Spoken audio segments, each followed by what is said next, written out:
Hello everyone, and welcome to another episode of In the Studio. I'm Lynn Weaver, your host, and the program is brought to you by Davis Media Access and is broadcast on Davis Community Television, that's Comcast Channel 15 and AT&T UVerse 99.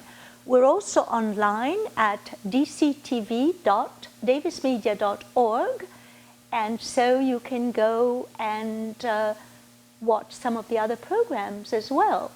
Well, today we're going to catch up on what's happening with the Explorit Science Center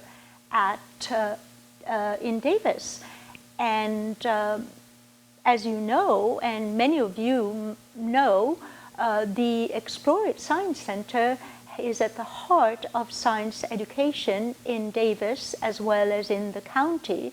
It offers programs for children and their parents and is an entirely innovative concept of giving the children a taste of the beautiful scientific world around us. And to talk a little more about this, it is my pleasure to introduce to you Lars Anderson. He is the president of the Explorit Science Center. Thank you very much for being here, and welcome. Well, thank you, Lynn. I appreciate being here and being able to talk about Explorit. It's been in Davis for 30 years, and we're very proud of what we do here. Well, I have a question for you. Something very exciting is happening on October 19th at Explorit. Can you tell us more about it? Yes, you're right. Something very exciting is happening. We have been in Davis for 30 years. We're celebrating that October 19th in the evening. And it's a combination of a fundraiser and celebration for all of Davis and all of the folks who have been to our programs over the last 30 years. So we're hoping to get some adults and some kids who are now adults who went to Explorit as kids. And we have an entertaining program with some robotics demonstrations, a sky car from Paul Moeller in Davis, and some speakers who are going to talk a little bit about education in the future and how Explorit's style of education fits in. You've been with the center for a long time. Can you tell us a little bit about the evolution of the center and some of the programs that you are familiar with and you have helped to put together? Sure, it's a very interesting background actually. In the late 1970s, there were 3 women in Davis who looked at the programs available in Davis and felt that there needed to be something in addition to the formal science programs and math programs. And they worked out an arrangement with the school district to arrange for a small room at the time it was the administrative office for the Davis Joint Unified School District. And right about 1982 or 3, I met someone who was on that board and they invited me to come along, and so I was hooked right away. It was a fascinating board, folks from the university, from the community in general. And I sat in on one board meeting and I saw what they were trying to do with the programs, informal, hands-on science activities, and I was sold. And from there, Explorit expanded over the next 10 or so years to increase the number of our programs that we were putting on. We were putting on a program every week, a very small program. And then we decided that the schools outside of Davis needed some help too. So over the next sort of 10 or 15 years, we developed what we call our traveling programs. And so rather than just focusing simply on Davis itself, we put together programs that are taken to now 15 counties in Northern California. And so that kind of expanded the entire scope of Explorit's programs tremendously. We started off with a few hundred people the first year. Probably our maximum has been in the order of 40 to 50,000 contacts in a year. This past year we've had 12,000 contacts in and outside of Davis. So the evolution has been one of quality of programs, but also the numbers of kids that we have in contact with. What I'm going to would like to show you some pictures of the center, or rather show the viewers. And we have here, the first picture is basically your logo, your logo, right. And it says think it, try it, and Explorit, which is very nice. Can you tell us how it came about? Perhaps you don't remember. Well, I do very yeah. well. As in all, I think, small nonprofits, when you decide to make a change in something, there's always a lot of discussion about it and a lot of different opinions about what to do. Yes. For a while, our logo was a very nice one, I think. It showed a sort of a silhouette of a person, a young woman with a child showing them something. And it's a very nice logo. But as we developed our programs, we realized it was a little too confining to just that image. And so, to your point, we had several, what I would call retreats, discussions on the logo, and we went from a whole range of very complicated logos that we realized were just way too intricate to make any sense. And finally, we settled on a whole series of logos that had either orbits or swirls in them, because we felt it symbolizes the circle of science and your life and how everything is kind of related and connected. So ultimately, we came to the right colors we wanted and the right pattern of swirl that we wanted, and that's what you see today. Now, well, it's very, very nice, and I like the play on words as well, which is very catchy. Yes. And that was another evolution, because initially it was simply the logo in our Science Center. And then we had another series of discussions about, this was about 10 or 12 years ago at least, on what should be the taglines in there. And so the three words, think it, try it, explore it, really fit with our philosophy and what we were trying to do in our program. So we really like the logo. It really tells something about us quite well. Well, I like it too. And let's take a look at the next picture, which shows the outside of the Explorit in Davis. And right. You see the sign, and it's a big building. And do you remember taking this picture? Or you went? Oh yes, the picture. Yes? And also when we this is an interesting story. The building you're looking at used to be a ranch house when there was nothing in that area except ranch area in that part of Davis. And farmland, probably. And farmland, yes. Lots of farmland. It was a ranch and a farm area. And when the development in Mace Ranch began, there was a lot of discussion about what to do with this house, and there was a next door adobe that was really in bad shape and falling apart. Well, through a lot of intricate discussions, we arrived at an agreement with the city that Explorit, at that time we were looking for a home, we were bouncing between schools and so on, that we would rehab this building. It was in bad shape also. You could see light through the roof at the time. And actually I have a video that shows coming up to this property before it was rehabbed, and it's quite remarkable. But so we agreed with the city to rehab the building. They gave us a long-term lease and a memorandum of understanding, and we started our programs there within a couple of years after that. So now it's been almost 20 years. And in addition to that, we added another building later on, a small portable building, because we were expanding and the demand was there. But it's an interesting history. It's a nice old building, and we've made a really good use of it, I think. And I like your sign. Let's take a look at the next one. Oh, and these are, there's obviously a school bus with lots of children on the lawn. And could you tell us a little more about this picture? Sure, that's a good example of one of the components of our programs. We have both on-site programs that occur at Explorit and in the park around us, and then we have the traveling programs that I mentioned, where we have our vans and we take those to schools in 15 counties. In this case, a school has come to visit Explorit, and we have 3 or 4 different programs that they would be involved with. And so they're unloading the bus there. They'll be coming into the school for about an hour and a half or so, depending on the program they're doing. And then they have a snack in the middle, and they go back. And the nice thing is the teachers, of course, who are with them, and some of the parents who are volunteering with them, also get exposure to the programs. So it isn't just the kids. But I'll tell you about one later that's even more important than that in terms of parents and kids together. But these buses come to the program, and this is the difference it made in going to Mace Ranch. Before that, we had no way of bringing kids to our small site before. And so once we had the Mace Ranch house, we could do that. It's a very nice picture. We have, I believe, another couple of pictures, but perhaps they'll, yes. And this is a picture of a little boy being very intent in what he's doing. Can you tell me, Lars, what that instrument is that he's... Well, yeah, he's just using a common, magnifying glass, and looking at a geode that's been sliced. This is a sort of a accretion of materials that has beautiful patterns inside it. And it's a really good picture because it does illustrate some of our philosophy, which is we like to use everyday objects, magnifying glasses, scissors, cardboard, things that kids are familiar with. At the same time, we sort of take that everyday object and turn it into a question about what it's doing or what it could be done with it or if it could solve a problem. And that is really one of the fundamental parts of our philosophy, which is using everyday objects and trying to encourage problem solving with kids and let them explore and play with things. I mean, think about it. Yes, excuse me. Yeah. I was saying, think about your own childhood as you grew up. You were not confined by a book or some syllabus you had to work with. You just explored and did everything. Yes. And so that's what we're trying to do.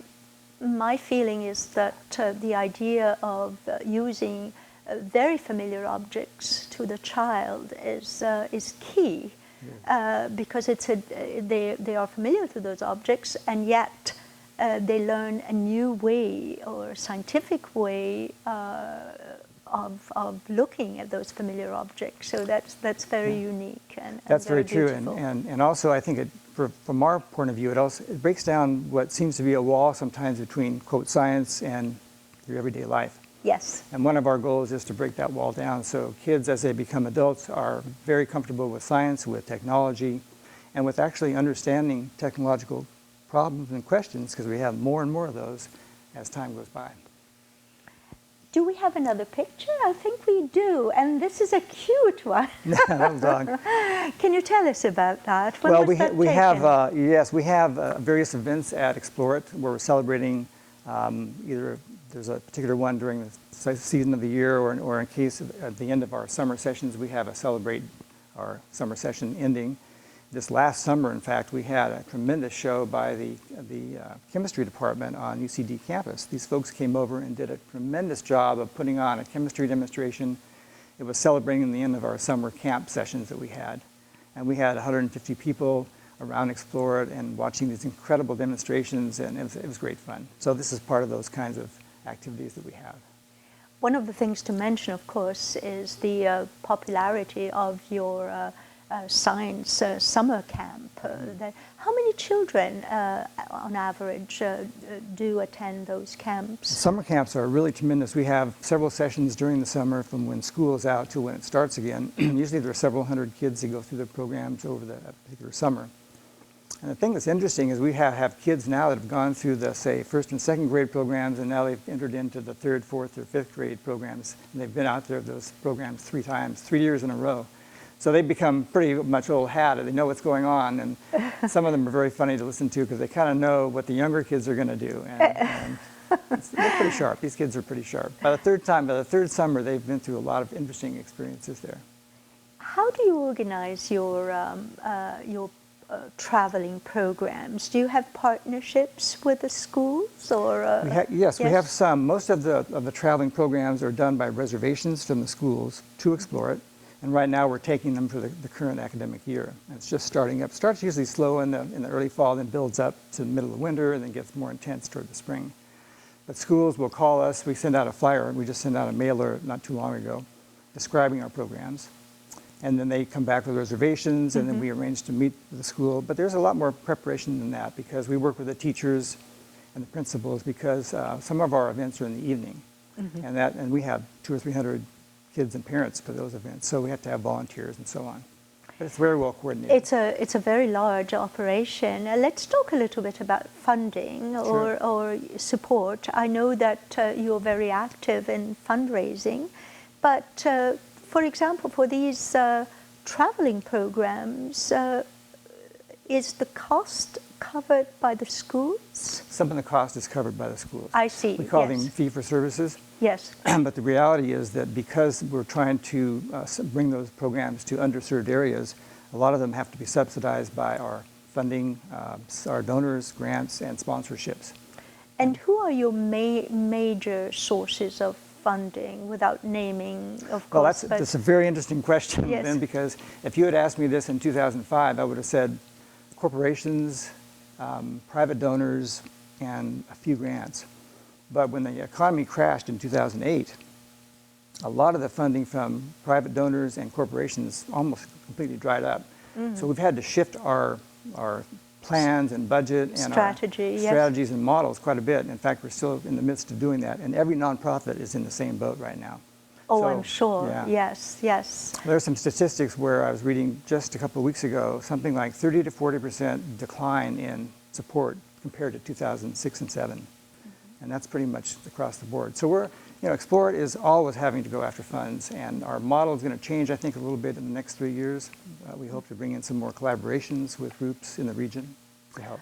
That's very good. And of course, UC Davis does help with resources and demonstrations. Can you remember one of the chemistry demonstration that was really interesting? Well, yeah, one of the most spectacular ones, and I'm sorry I couldn't I know bring in you're a slide. chemist, aren't you? No, I'm a plant biologist. Oh, you're a biologist. Well, I'm you have sorry. to know some chemistry for that too. But I think probably one of the most fascinating ones was they didn't tell anybody before the show, but they had filled up several balloons with hydrogen, which of course is very explosive. Yes, a bit dangerous too. Yeah, but if you know what you're doing, it's fine. And they had a very small quantity of it. But if you recall, the date we did this was August 18th, I think it was. It was 105 degrees. So everything's very hot out there. And at the end of the show, the spectacular finale, the finality to it was to explode a balloon or two with hydrogen in it. Oh. And it's just, it happened so fast and so loud, everyone is just startled by it. It was quite spectacular. But the reason I mentioned the picture is because I was able to catch 2 of those balloons blowing up, and you see this orange-red ball of flame coming out of the balloon. You almost can't see it, it's so fast, but the camera caught it. So that was pretty picture, exciting. I believe, it's on the website. It's on the website. Yes, and here is a good time to talk a little bit about your website, because I find it really beautiful. It has beautiful images, videos, lots of videos and demos. I was particularly taken by the video of the earthquake, a demonstration of the table on the table with the tectonic plate shifting and how the buildings all collapsed. Yes. It was very dramatic, and it was very well explained by the very young girl who is in the video. And so let's remind our viewers of the website. It's Explorit. Explorit.org. And also, once you're in the website, if you go to exploritcsp.org, you find a lot of interesting things, including puzzles, challenges, and a lot of quizzes. And the CSP, I should mention, stands for the Community Science Project. Yes. And on that particular website, that URL, you're going to find a video of a show that Good Day Sacramento put on. It came to us during a spider spectacular that we had this past year. Yes, So and the video of that show by Good Day Sacramento is on that website at the URL. But let's talk about some of the quizzes, because yesterday I love science and I love to be challenged as much as possible. So I went to some of the quizzes there, and it was such a lot of fun. Can you tell us a little bit in general? I know that there are many, all in alphabetical order, according to the areas of science, starting with astronomy and ending with zoology. And of course, A to Z. And you can choose whatever you like to go. Can you tell us a little more? Who makes up these quizzes? It's really a combination of various people over the years who have added to the quizzes. One of our founding members, Ann Hans, has put in quizzes, and particularly some questions about spiders, which are fascinating. Ann Hans. Yes. And we've had others of our staff over the years have put in questions. Sometimes we used to have a fundraising program we called the Science Challenge, which was an evening program where we had a sort of a contest to see who could answer all these questions. So we've used some of those in the website as well. But you're going to find questions having to do with physical science, biology, human biology, ecology, and a lot of interesting questions that are pretty much, you never know until you open up and find the answer. You probably wouldn't know that. I was going to say, you do find the answer, so it Yes. isn't altogether too frustrating. But don't peek, because that would be cheating. No. But there is a little interesting bit of trivia. It turns out, looking at the analytics on our website. Yes, Google Analytics. Yes, you use it that turns program. out that yes. there's more and more hits on the spider-related material than anything recently now. That is interesting. And this is your current exhibit. Well, we have, no, sorry, it's our community science project that's been going on for about a little over a year now.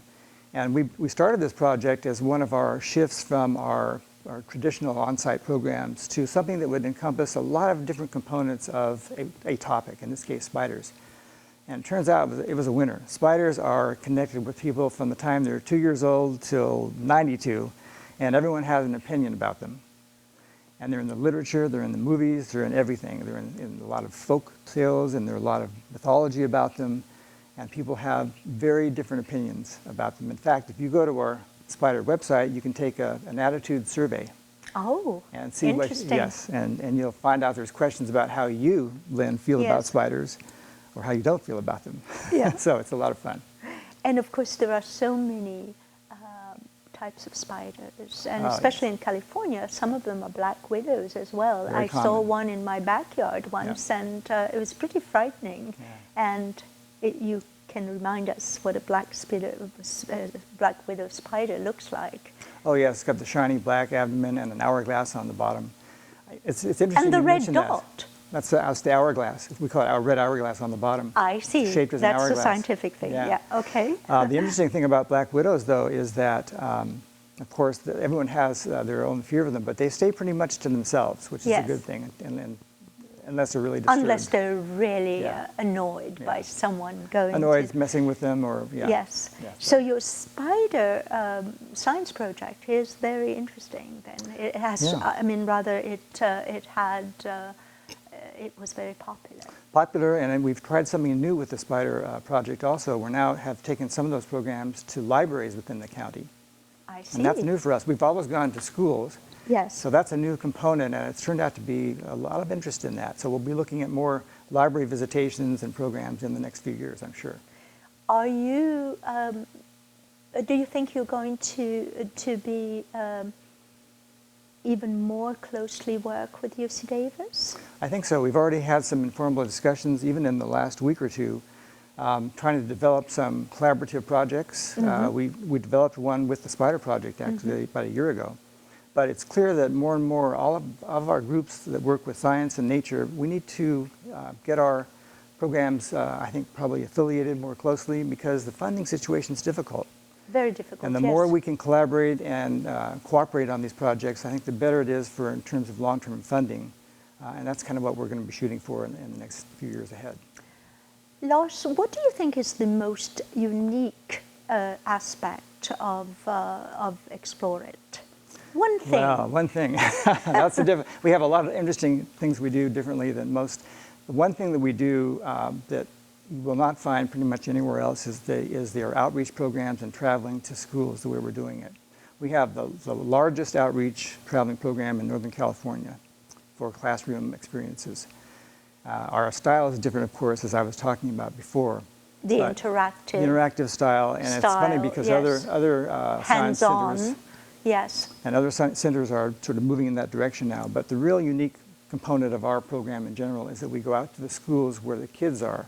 Mm-hmm. And it's a reality, because it's very expensive to bus kids into a given location. It takes a lot of time from their day, from the teacher's time. That way, if we go to a school in the classroom, they're not disturbed, but we come to where they are. So that's a unique part. And that's certainly a very key program of your science center. One quick question, yes. because we're almost out of time.